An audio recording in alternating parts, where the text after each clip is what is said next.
Более 3 лет продолжается партийный проект «Единая Россия. Культура малой Родины». В нашей республике весь проект реализуется успешно.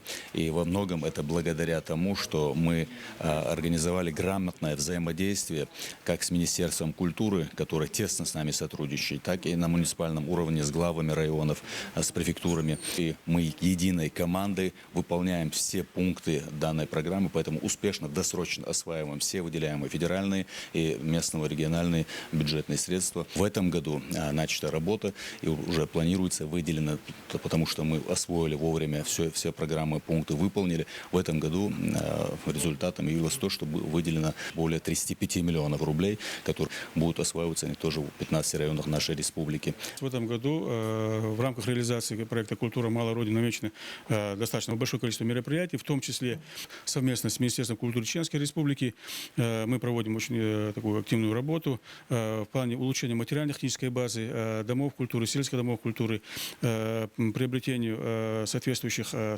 оборудования, национальных костюмов и так далее. То есть эта работа по сравнению с прошлым годом у нас есть очень хорошая динамика по увеличению самих мероприятий, в том числе по увеличению бюджета. В рамках реализации партийного проекта «Культура малой Родины» мы проводили мониторинг детских школ искусств. По итогам проведенного мониторинга было выявлено ряд проблем. Основная проблема, которая касается в основном всех детских школ искусств, это отсутствие зданий в оперативном управлении.